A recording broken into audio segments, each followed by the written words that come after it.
So how many people die in the main one, the new Grinch horror movies? Not say how many, but who many, right? Who will? Because this movie starts off with I mean, who will? This woman is waking up screaming because of her dreams of a flashback of the night the Grinch came by and killed her mother. And the Grinch is the same actor who played Martha Clown that made me want to see more of him, but we actually don't see a lot of him. Yeah, after the mom got killed, you'd think the fans would be traumatized, but no, they're pretty stoked on Christmas and actually come back into town, and that's when the Grinch shows back up. Oh my goodness, the Grinch is beating the shit out of the dude, and then BOW! Yeah, this whole CGI when it didn't have to be. I get it's low budget, but what? They can't stab a spear through a door? It's not cost effective enough. I guess you have to buy another door. Only after I killed both their parents, that's when she starts training like Ronda Rousey and being crazy like Lori Loughlin. Then a bunch of assholes who are just like day drinking. I don't know if I buy it during the day. The kitchen is closed. Like what? During the middle of the day? Is it like a cafe? But then the Grinch shows up. And you better appreciate this moment because this is the most like clear that you see the Grinch, and, you know, besides the rest of the movie. It's all shaky cam and stuff. You can't really see how good of a performance he puts on. Don't trust somebody locking the door in the middle of the day, dude. That's what Art did in Terrifier 2.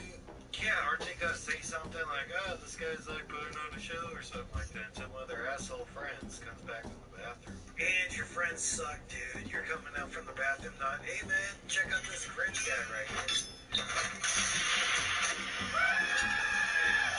No, hey man, or what the fuck? No man, just yell like, and here's the major complaint with CGI. You go like, oh, it's just hit on the counter, then boom, they just go, alright, let's just throw some PS1 graphics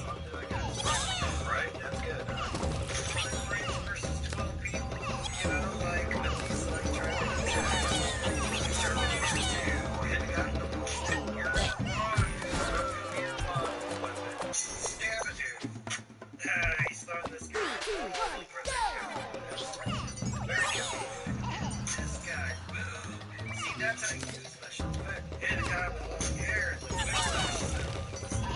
The Jewish cop was actually the romantic lead in the movie. I thought he would beat the Grinch with like a Jewish face stuff. Really, it was really good just for like possible silly gags, which is funny, but you know. There's also a whole line of the police are actually doing the Grinch killings. And this guy, you think it's just like an old man, like, the town's got a death curse. Just like, no, I ain't ready to the Grinch myself. They actually come up with a good plan and actually set a trap for this Grinch. All you gotta do is say some Christmas shit, and he's such a hater, he'll come over and try to kill you and destroy all your stuff. But be ready with a whole bunch of candy cane striped handguns and shotguns, and the old man waits on the outside and snipes this fool out if he can.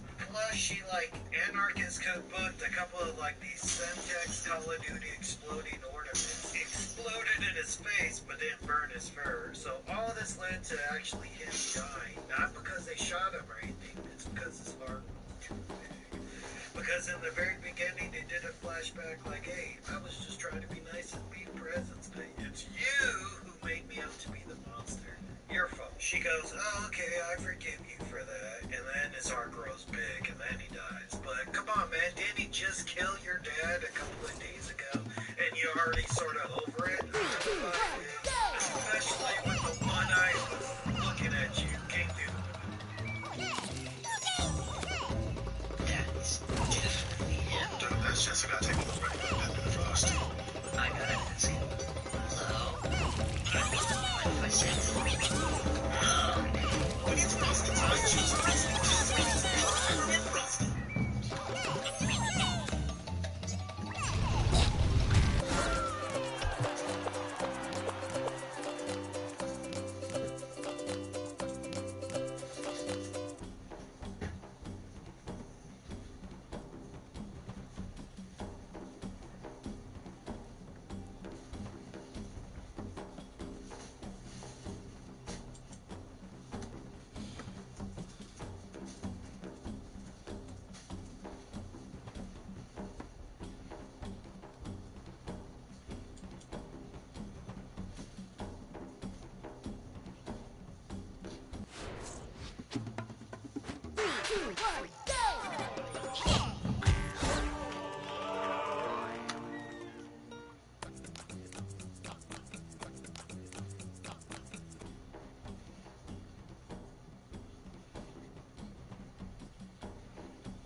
Imagine you have an amazing night partying, only to wake up the next day inside a room-sized industrial kill.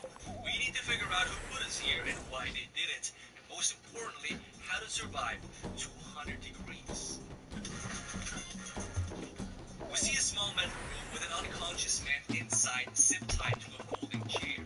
As we will learn in just a bit, this is Ryan Hill, a broker who was out celebrating a deal last night before all of this happened.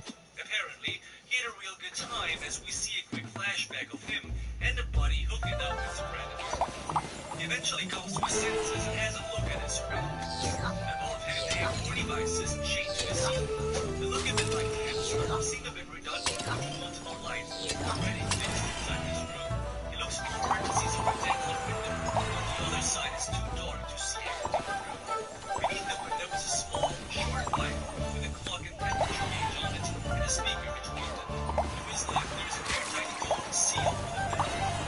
Ryan then realizes that he is trying to chair. He immediately starts walking around to the look and he can pull over and use this body weight as a leverage to hold his arm until the zip ties.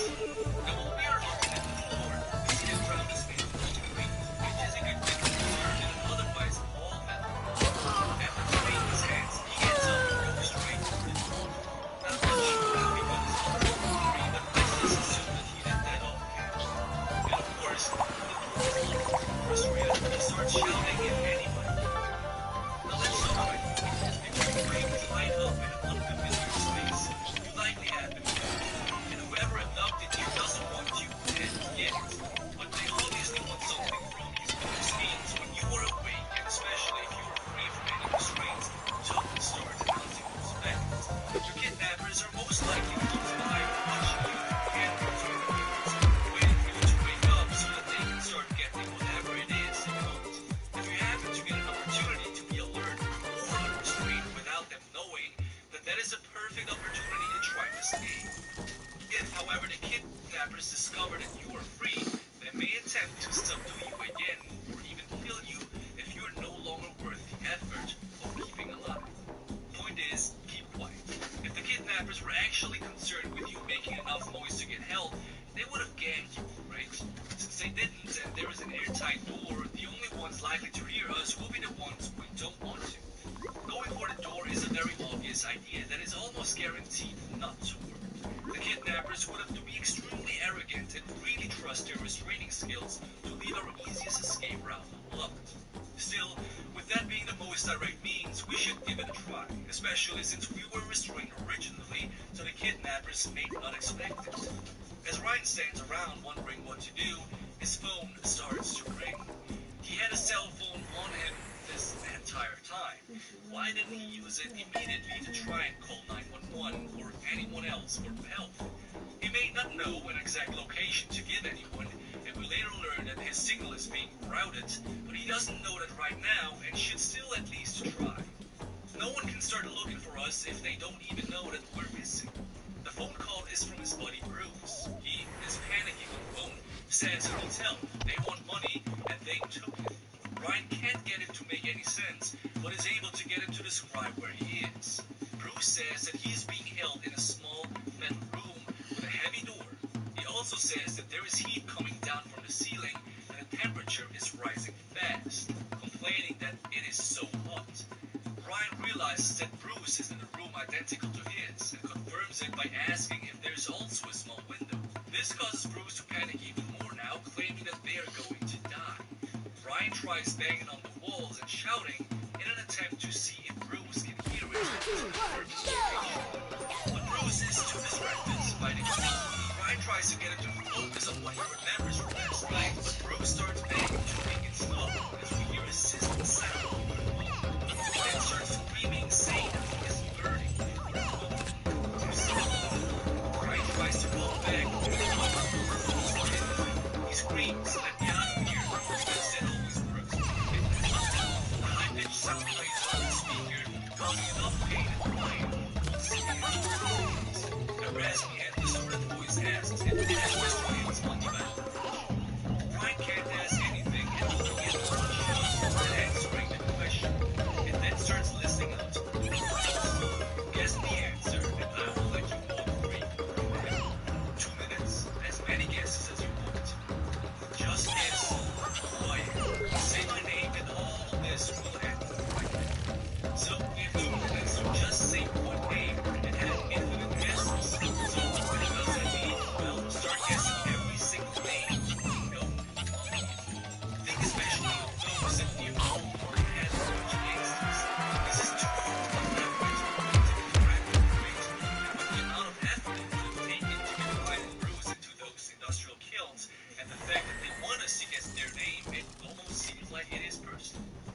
Instead of guessing right away, however, Ryan wastes time by grabbing the folding chair and repeatedly hits the window with it. He could have attempted this before having a task with a time limit, if you ask me. If he was going to waste time and hit anything, he should have tried to use that chair to break the lamps hanging overhead, which apparently are heaters. We probably wouldn't recognize them as heaters right away if we didn't know the title of the film, but we could have inferred it thanks to Bruce's description of his room heating up from the ceiling. Still, a better use of our time would be to start name guessing. Ryan starts to recount the events from the previous night, saying that he arrived in Houston, signed a big deal with some investors, then went out celebrating. He remembers the names of the investors and the women and says the voice is one of them. But the voice replies, wrong answer, and the hanging lamps turn on with a red glow. We see the temperature gauge start to rise to 120 degrees. Ryan asks for the heat to be turned off because clearly the kidnappers didn't mean to turn them on. Although the kidnappers shouldn't use the lamps right now. The rule said that Ryan had as many guesses as he liked, so there shouldn't be a wrong answer. It also had only been a minute and 20 seconds, unless the film isn't showing us scenes in real time or the rules are tenuous. Ryan uses the folding chair to reach the heaters and touches one, but remembers that metal gets hot as he burns his hand. He tries again using his coat to grab the chair before giving up, retreating to the corner and saying that he will do whatever the voice wants. The heaters turn off and the vents open up. A cooling fan starts blowing and Ryan rushes over to get some of the greens, but they close shut just a few seconds later. The voice says that perspiration stains on your $300 shirt are the least of your worries, to which Ryan corrects them by saying it is a $500 t-shirt. Now, commenting on someone's expensive taste is a very clear indicator that this kidnapper is someone who has been wrong financially. Ryan should start thinking of anyone and everyone he has screwed over when it comes to money. The voice isn't amused by Ryan's correction and says to see if he is still joking when his flesh cooks and lungs are seared. This scares Ryan into taking the kidnapper seriously, asking what they want. The voice says it wants $1 million of your money. Either this was spoken in broken English, or it was phrased this way for a particular reason. Ryan says he doesn't have access to that kind of cash, but the voice just starts listing the new set of rules. You have 2 hours, the room starts at 100 degrees Fahrenheit, and every 5 minutes that goes by without the kidnapper being a millionaire will cause the temperature to rise 3 degrees. Time for some math. Then 5 minutes equals 3 degrees, then at 15 minutes, 109 degrees Fahrenheit. 30 minutes, 118 degrees. 1 hour, 136 degrees. Every 2 hours, 172 degrees. Not quite at 200 degrees on purpose in the movie title, but we were getting close. At 118 degrees, the red skin canvas being personal burn. The second degree burn can burn at 131 degrees, and human skin is destroyed at 162.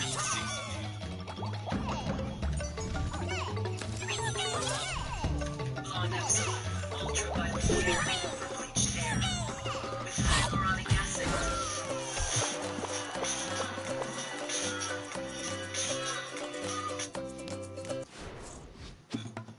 According to the man, they only have 30 minutes before we can't touch anything in the room, and 1 hour and 45 minutes before touching stuff for permanent damages. As for survival, that varies drastically from person to person and the environment. But overall, the more humid the air, the harder it is for the body to regulate temperature through sweat, and the easier it is to breathe. So drinking really is the best way for us to survive. Ryan tries to catch the kidnapper, and even if he had guns and sold everything, he couldn't reach that goal. But the voice doesn't care. He then starts talking about his family, how he doesn't have much money, and how his wife has to help with a part-time teaching job. As he starts talking about his son, the voice says that we know more than you think. They know when Ryan stopped wetting the bed and everyone who his wife dated before. It's a bit weird for the kidnappers to focus so much on one individual and yet still ask them for the money that they don't have. This must mean the kidnapper knows something we don't. They did one mistake, however, and that is responding with the pronoun we. This means they just gave away the fact that there is more than just one kidnapper.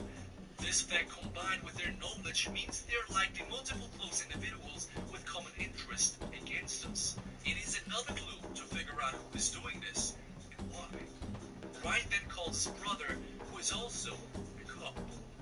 Now we should call the police department before family members, even if they are officers themselves. If the kidnappers know so much about us, then they must already know about our relatives and have contingency plans to stop them from helping.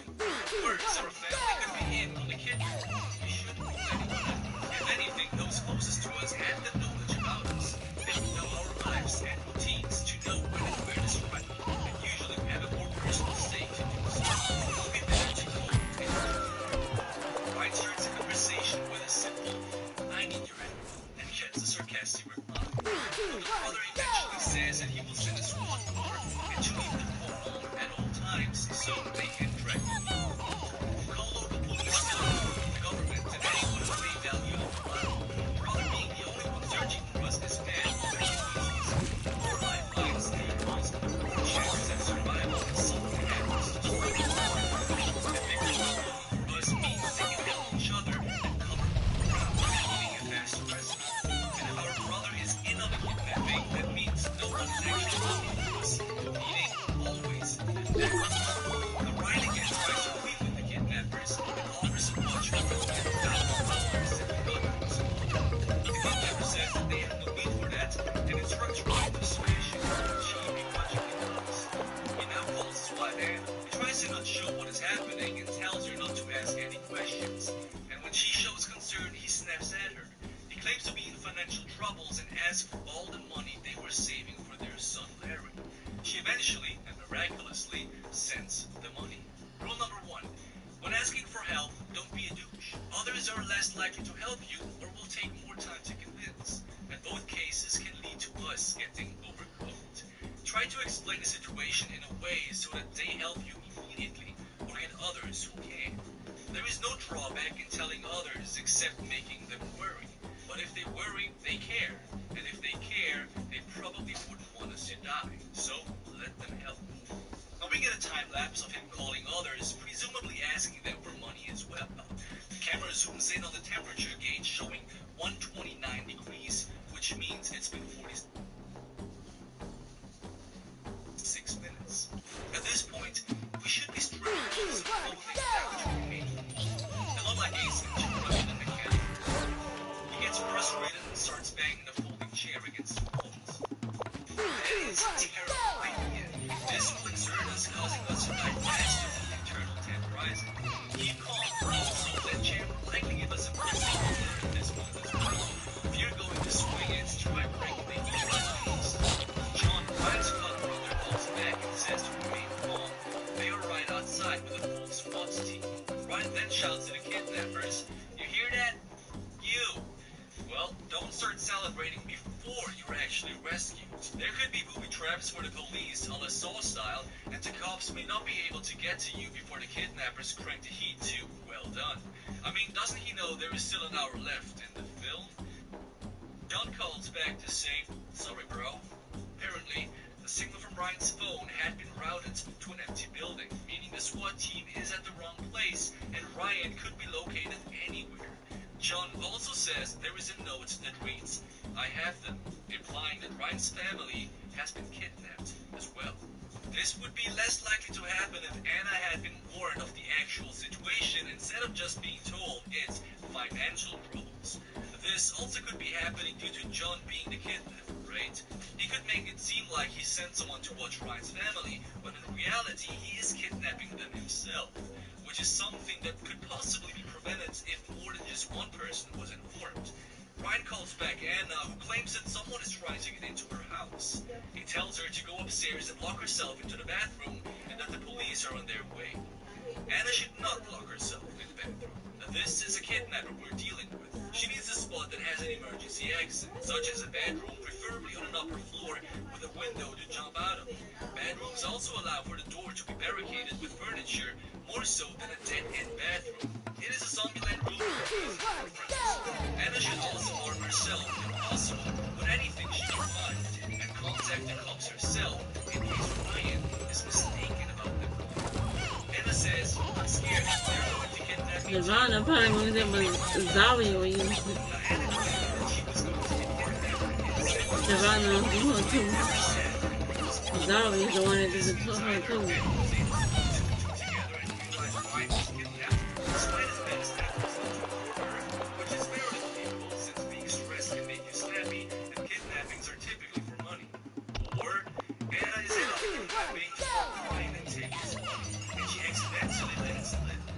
Suddenly, the nozzles on the faucet in the corner start spraying water. White powers to behave in the middle of it, using the folding chair as a shield, begging for them to be turned off because it's burning. If the water is portable, the water isn't stuck plugging, so don't play in the middle of the room. You should go underneath the faucet and six out a decent amount that sprays the water outward, meaning it should be completely dry underneath. Another option would be going to the opposite corner. The nozzles are not spraying hard enough to reach the other side. This is obvious when the water is turned off and we see the remaining droplets hit the ground. There are only ripples in the center of the room, meaning be everywhere else. But the real danger here is humidity. As stated before, survival in hot environments varies, but a consistent factor is the humidity in the air. Ryan's internal body temperature will be increasing even faster now. This means he will be getting more dehydrated and his blood vessels will expand further, meaning less oxygen reaches the brain, making it harder to think normal event. So, what can we do first? We can appeal to the kidnappers, tell them we can't get their money if we're fat, and we will adjust the temperature at least a little bit to compensate for the humidity increase. They most likely wouldn't move, so the next option would be to take our clothes off and try to use them to soak up. Now we can attempt to use our soap bubbles to short circuit the heat lamps by tossing or swinging them at them. We can try and cause some damage with the folding chair first to exert strength in the wall for the wires for the water to get to. It's a long shot, depending on how much water we can actually get to the lamps, but if it is to put an end to the current threats, it is worth the try. If that doesn't work, we can at least bring them out into our mouth. This is a bit gross, I know, but drinking the water will rehydrate us and leaves less water in the air. Right now, as Rayman is, the kidnappers simply say she is insane. Just ask for some of the money to this strange since the kidnappers don't really like them. They were taking whatever. Ryan then asks how much more money he needs to raise, and the voice tells him he needs over $900,000 more. So, if the clock we see is to be believed, he has been at this for an hour and 6 minutes and couldn't even get to 100K. But Ryan gets newfound confidence and goes into super broker mode. He starts calling all of his wealthy connections and tells them a bunch of lies about products and information, convincing them to donate hundreds of thousands of dollars. Basically like the Wolf of Wall Street. Ryan is trying to save his own life, but he could possibly be ruining others, like the one client saying that he is giving all of his money that he has. Just because they are rich doesn't mean they are terrible or deserve to lose everything. However, I don't blame Ryan here. We need to do what it takes to survive, and our lives are worth it. The other option, though, is to ask these clients for their help. They may be willing to just give us the money if it's to save us during what is essentially a hostage negotiation. Eventually, Ryan starts to almost faint. Either the phone malfunctions or he is too delirious to read it correctly. He passes out and fantasizes about breaking the lamps with a folding chair. Not sure why he only attempts this in his dreams and not in real life? Question mark? But Ryan wakes up and continues to lay on the floor, directly under the lights. He should at least move to be out of the direct heat. Now, John now calls back to say that they got a hold of the cell phone company and they have narrowed Ryan's location down to a 15-mile radius. Not sure why they couldn't do that before.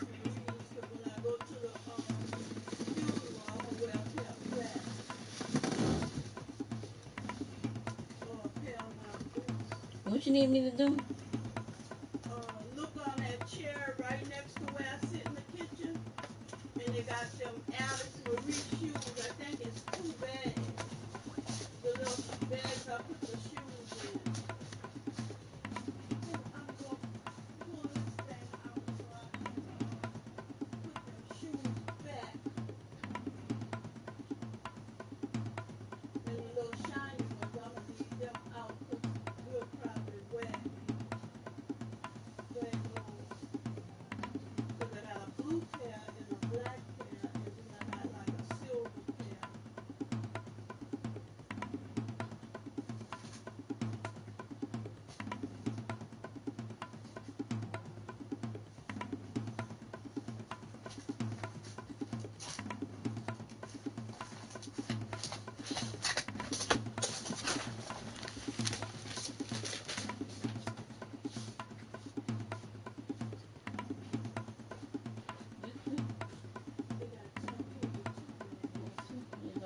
does These it? the other ones. I got the red ones that I thought you was gonna wear, and I think I got two pairs of red bags.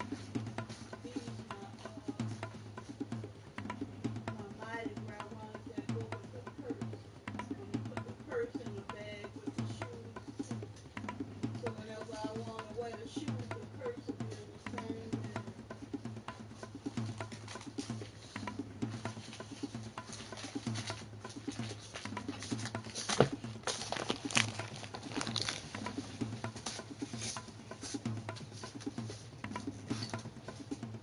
I got some shoes on my feet. I think it's all of them.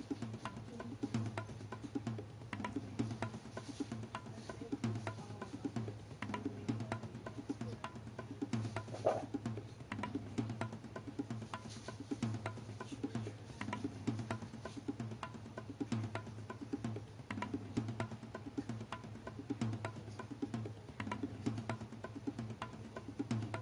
Oh, they these are cute with the outfit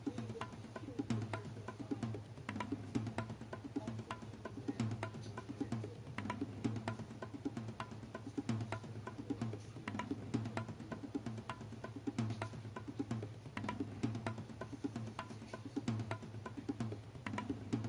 they don't slap on your feet. How they feel? They slapping. No. You show, cause Yeah, you sure. say no, and they'll be slapping. Try the other one on. You can try the other one. They'll go pretty with the outfit you you're gonna be wearing that little polka dot, black and white blouse with the black pants, and that'll be pretty with that. How they feel?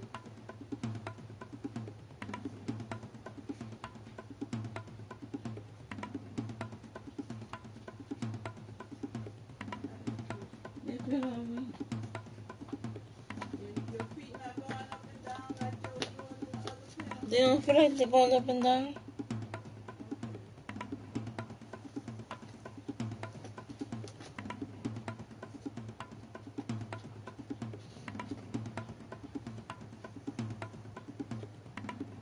Okay.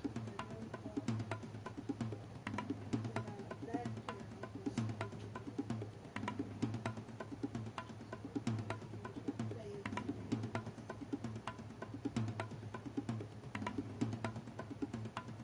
these.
But okay.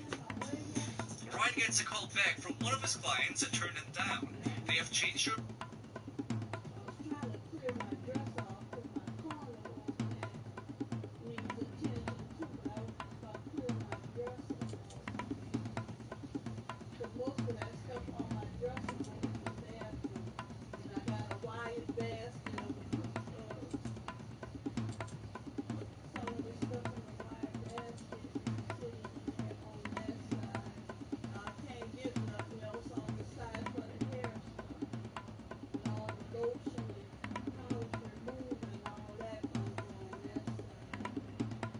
I hope I got room to sit that basket. I'm putting stuff in a basket. I might not even be able to fit the basket in.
Make sure that the black pants I'm wearing look decent with the black blouse, because all black's not the same color.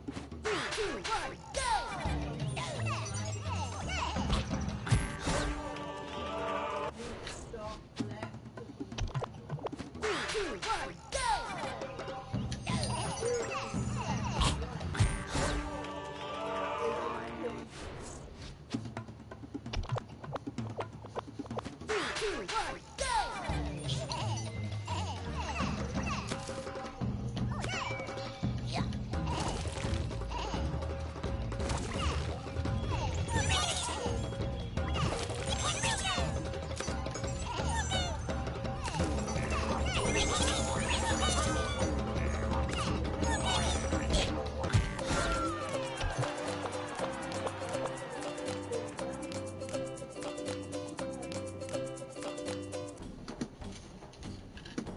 close my side and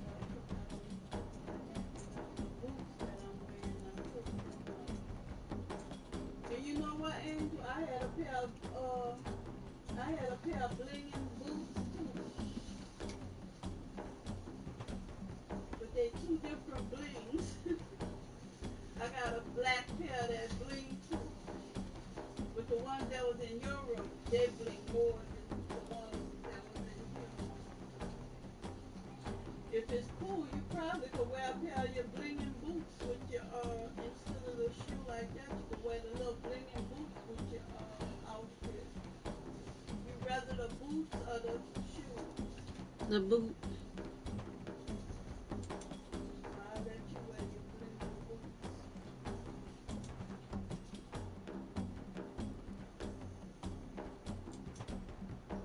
I'll let you wear the ones that was in your room, because they look like they bling more than the ones I got. And that was cute with your black and white top and your black pants. If the pants come a little short, it'll be okay, because them come a little, the boots come up to your calf. So they'll, if the pants, you a little short, so the pants should be short.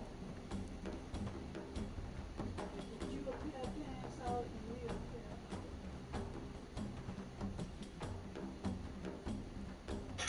RPMs, raise your BPMs, then get up and go. No turns and heads. Go. You should at least move to be out of the direct heat. Now, jump.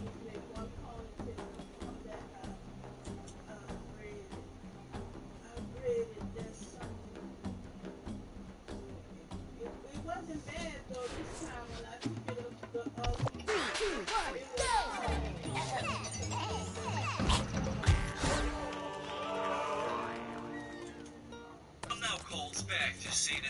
hold of the cell phone company, and they have narrowed Ryan's location down to 15 radius. Not sure why they couldn't do that before. But okay. Ryan gets a call back from one of his clients and turned it down. They have changed their mind and want to give him the money. This last payment puts him at $1,054,000 and some $100. If the temperature was still increasing at this point, it would be at least 169 degrees Fahrenheit, well above the 1 hour limit for surviving at 100 plus. According to this chart, Ryan asks for the heat to be turned off now, but the kidnapper says the rules were $1 million of your money, and that they only charge $1 million to let it do the rest. This rightfully pisses Ryan off, and he wants an explanation. The voice reveals that it knows that Ryan has $4 million set aside. Are you kidding me? He has that much money, yet he was willing to die instead of giving up some of it. It's like 25%. He also took from family and friends, putting several of them in desperate states. If that is true, I can see why he was kidnapped. Ryan begs for another chance, and the voice agrees, but the rules have changed. Ryan now has only the remaining time left, which is less than 5 minutes, and must transfer all $4 million to the kidnappers. The kidnappers then send Ryan's account information proving its existence and say they even have the password. Ryan wants to know why they're doing all of this then, to which the voice responds that it wanted to give him a chance at redemption. Now, the best solution now would be to just give them the money they want. They clearly know way more than we realize and want to see us part with our money willingly. So we should give them what they want to avoid further harm. It's just money. It's a lot of money, I know, but it's still just money. No amount is worth our life. And our bank could even potentially get it back for us later if we report this. The heat lamps start lowering, increasing the temperature in the room somehow, which doesn't make sense, which causes Ryan to shrink to the floor. He calls the bank and transfers the money with a Delta transaction. The heaters turn off and the door's valve handle starts to turn. Someone enters the room and leaves. Ryan apparently passed out and starts to dream about his family. Now some time passes and the cooling fans kick on, reviving Ryan. This would be the perfect opportunity to stick our shoes or clothes into the gaps to keep the vents open. Now the kidnappers slide a piece of paper into the room through the middle slot. It's a list of names that Ryan recognizes as his family members, but the voice tells him to read them out loud anyway. It's Anna, his wife, Larry, his son, Valerie and Craig, his mother and father, and then he hesitates and gets angry about the next name on the list. It's Leslie, presumably his mistress. The final name on the list is John, his brother. The phone then rings and it's Anna, who says the kidnappers are letting her talk and she asks what's going on. Ryan says that he will explain later. Now is a pretty good time as ever to explain things, my friend. Take 5 seconds to say, kidnapper is extorting me for money. Ryan asks Anna where she is, and she describes the same type of fight, meaning she is likely to be cooked alive if Ryan doesn't play along. The voice then says to Ryan that if he tells the truth, both he and Anna can walk away. At this point, just absolutely tell the truth to her and the kidnappers. They clearly have too much information on our life for us to get away with any sort of lie, and they now have Anna's life hostage too. Anything we say to her can always be refuted later as, being under stress or whatever. First question that is being asked is, what is your name? Answer, Ryan Hintz. The kidnapper then asks if this is your only name, and Ryan says, yes, because he obviously learned nothing about how serious this killer is and how much information they have. The heaters come back on, and he quickly changes his tone, claiming to have 4 or 5 other names, but the voice claims that even that is another lie. Now Anna starts complaining about it getting hot, which, fair enough, indicating that her room is rising in temperature too. The kidnapper presses the question again, and Ryan responds with dozens. It instructs him to look around the room for a little gift they have left. Apparently there was a small box in the corner after he woke up, and he somehow did not notice. Ryan opens the box and finds a finger with a wedding ring still attached. Leslie's voice can be heard through the speaker now too, and she calls his name and asks what is going on and why it is so hot. The kidnapper then asks what is the truth. Ryan confesses that Anna is his wife. Leslie is suddenly confused as to why Ryan has another wife. Apparently, he has married both women. What the? Ryan explains they're both his wife, but he just wanted Leslie for her money and didn't care about her at all. Well done. Now he apologizes and then also apologizes to Anna, stating that he was at least honest with how much he loves her and their son. The phone rings again. It is John. They've got a lead from the cell phone company and will be there in 15 minutes. The voice then instructs Ryan to pull the gun out from the box. Wait, there was a gun in there as well? I know the finger grabs your attention, but why wouldn't you notice a gun? Now the final test begins. The kidnapper says Ryan can shoot himself and his two wives will go free, or the other option is to let Leslie and Anna die while he goes free. The choice is his. Now before picking an option, there are some things we can try. Check the gun to see if it's even loaded. This might just be a test to see if we actually would pull the trigger. And if it is loaded, then it would be good to know how many shots we have. Shoot yourself in the arm or foot is another idea. You, in quote, shot yourself, like the voice asked you to, so the girls go free and you get to live. Now the kidnappers probably wouldn't let this slide, but who knows? Shoot the heat lamps. If you can break the bulbs, you may be able to stop the heat and live longer. We would still be trapped, and Anna's room is still heating, but we are alive for a second chance for escaping. Ryan chooses to shoot himself. However, the gun was empty. That is why he should have checked first. Now the door opens and Ryan slowly gets to it and leaves. He comes out into a small workspace and looks around. John shows up brandishing a gun but is in civilian clothes and he is alone. Shouldn't he be in uniform and surrounded by a police squad? But instead of giving any possible excuse, John believes the gig is up and aims his gun at Ryan. Ryan is confused as to why John would do this. Now John asks dozens of questions to get Ryan to figure everything out instead of just explaining. Apparently, he just loves asking questions. John brings up his deceased son, Adam, who was severely sick a year ago and needed an expensive treatment that insurance wouldn't pay for. So John met up with Ryan to ask for a loan, but Ryan didn't even ask what the money was for. Instead, he just turned his brother down, claiming times were tough. However, John never said why he needed the cash either, because he, in quotes, couldn't find the words.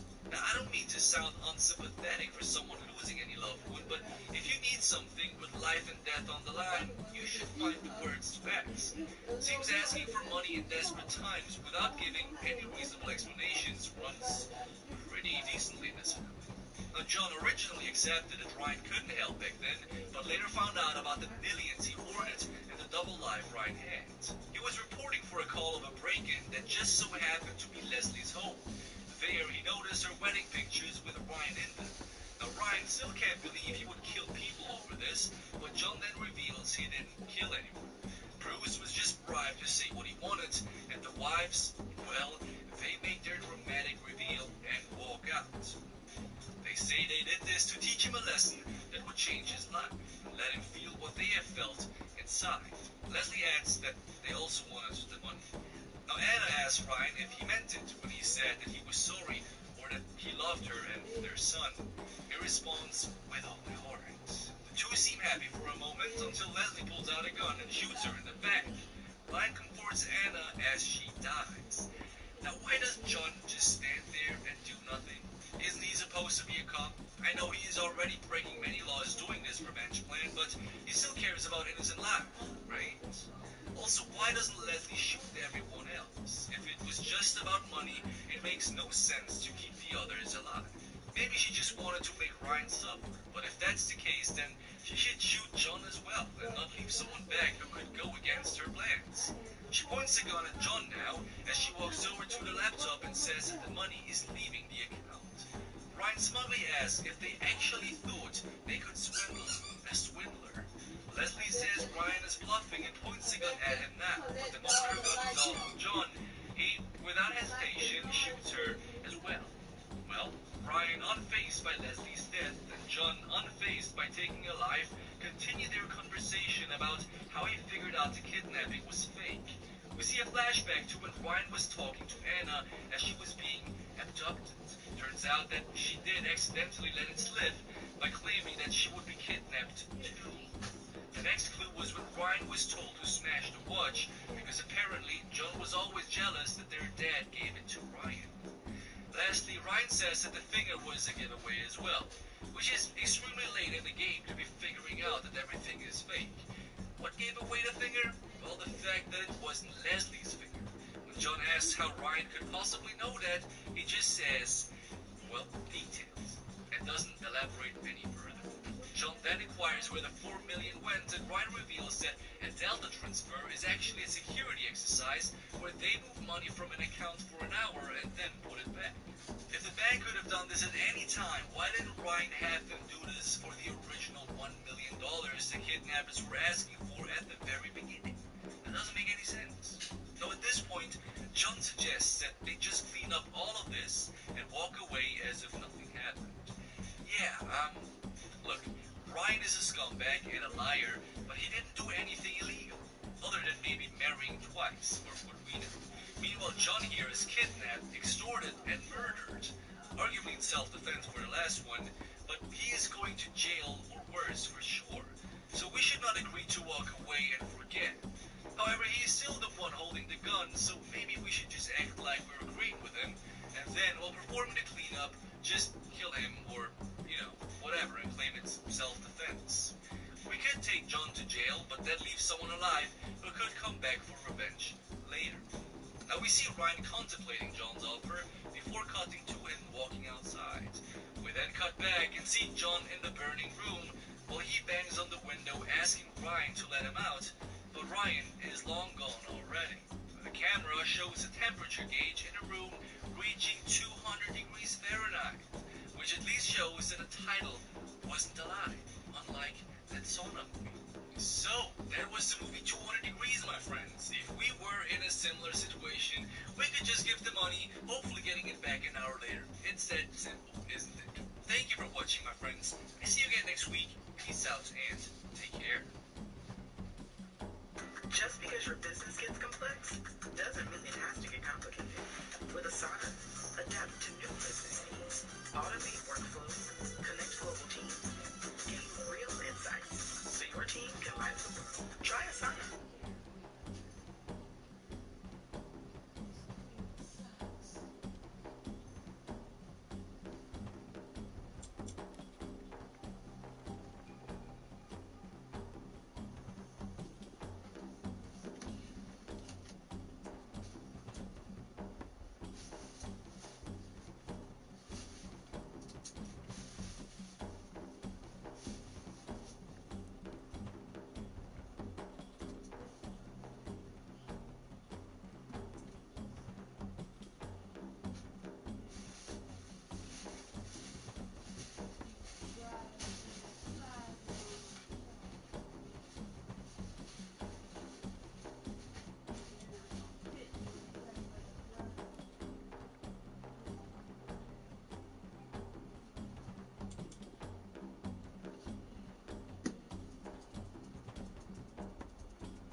Imagine you have an amazing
Well, it must be the right one.